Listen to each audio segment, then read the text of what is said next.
Okay. I got you. Whoa. You made this on YouTube? Well, this is the easiest way for me to record a video. No, honestly, probably. I knew you were chilling. Okay, so Okay, let him talk. linkages. We covered linkages roughly in our class briefly.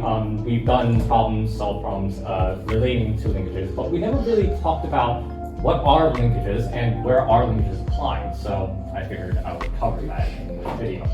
Or, well, I guess it's technically a presentation. I don't know. Linkages are pretty much everywhere. They're, in essence, a group of rigid bodies connected together with joints. And in mechanical design, they are typically very lightweight, they're very easy to manufacture, and they're relatively simple for how complex these mechanisms can become. This one I actually designed last year, and it's drawn in a perfect straight line. And these linkages have an enormous amount of versatility. And one of the best examples that I could find was by Roy and collaborators, who created something known as a, Emmanuel actually talked about this a little bit earlier, which is vibration isolation, which is, in this case, I'm actually going to be talking about something a little bit more extreme in this case, which is trying to control or stabilize elements or instruments to an extreme degree. This is the Australian Interferometer Gravitational Observatory, which has these detectors. I'll skip most of this stuff about what they're actually doing. The detectors that they use, if I were to have one, and I were to put it in the lab, come back here, and then drop a pin, the pin hitting the floor would actually overwhelm that detector. It's that sensitive. The precision of this is less than 1/10,000th of the width of a proton. That is the type of discrepancy that we have to deal with. And anyways, so when I first read about this article, I thought, this is ridiculous. Like, relies on some very sophisticated software or active dampening system that counteracts everything. Some cases it is, like for example in air suspension that is quite often used. But the mechanism that they figured out was relatively simple. It uses a Roberts linkage, which is just 4 bars, and it approximates straight line motion. And that's it. The article's title I actually wanted to hide at the moment was Passive Vibration Isolation. This is a mechanism that can just handle vibration isolation on its own. There is no external input that is telling, oh, hey, there's this little bit of disturbance or there's this vibration that needs to be canceled out before it reaches the payload. It's just handled with this Roberts linkage. And that's because a Roberts linkage has this as part of its characteristics. It has a self-stabilization characteristic.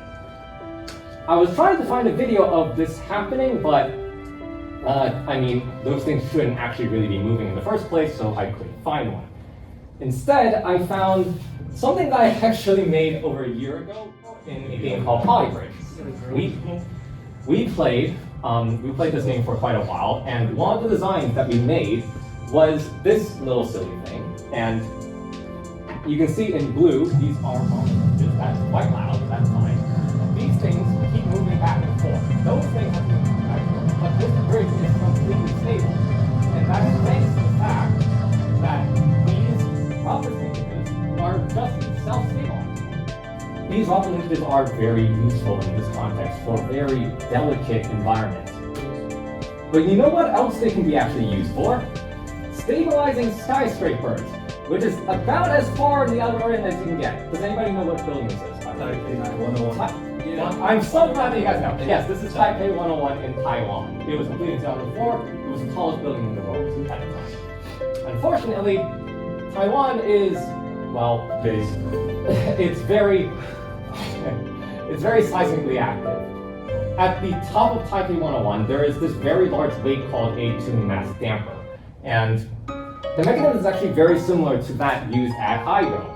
I don't actually have the image right next to it, so I can pull back here. You can see that this carriage here is suspended by these 4 different cables, and that is naturally self-stabilizing.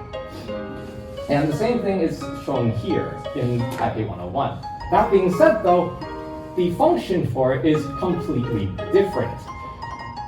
Instead of having the structure move around like in IGO, where the structure is taking all that vibration and using that to help stabilize the payload, the tune mass damper in Taipei 101 is swaying to allow for the structure to stay safe.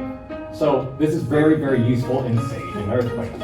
Earthquakes are very uncommon, they're also very uncontrollable, their motion is very chaotic. So having a passive system that can just snap into action the moment that this is happening is critical.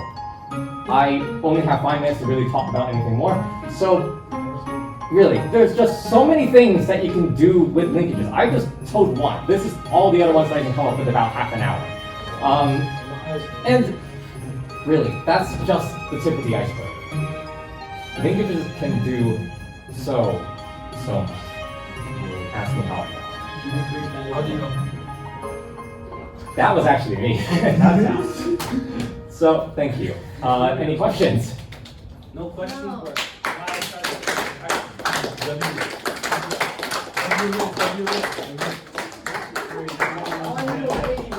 Oh my god.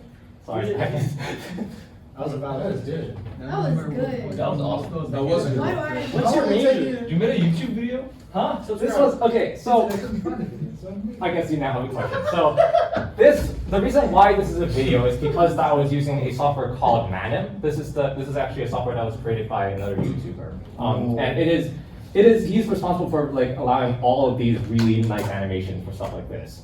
Wow.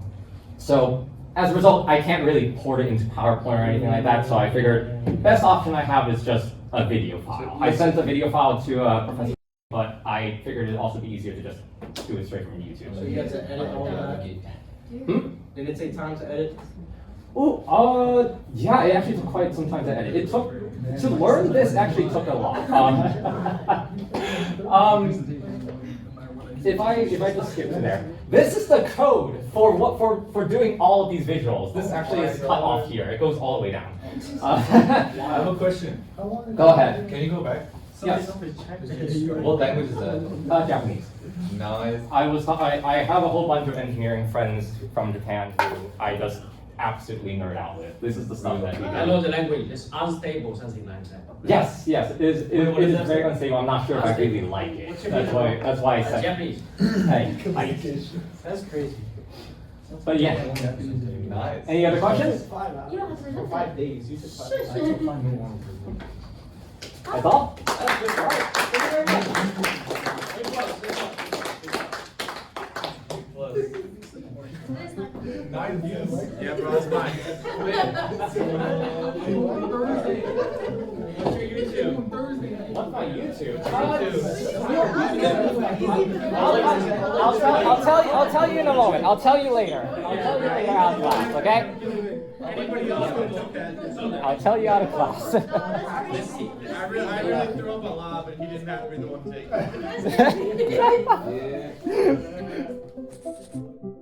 I was so confused, bro. I'm so serious. I was like, Was he fucking with us? Did he not? No, I'm genuinely serious. I wrote all of the code last night. Yeah, this shit was crazy. Raph? Cause he found out about that shit after thermal class. Yeah. The day before. Bullshit. That linkage thing. I said, yo, what? I saw you No, putting Linkages was YouTube, over, and I said, why YouTube? He built his animation from scratch.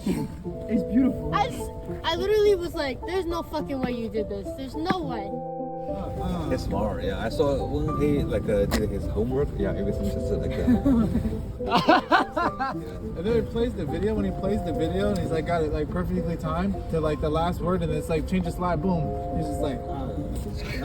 He paused it exactly at the time he used to pause it. It's crazy. All right, see you guys Bye. later. Bye. Bye.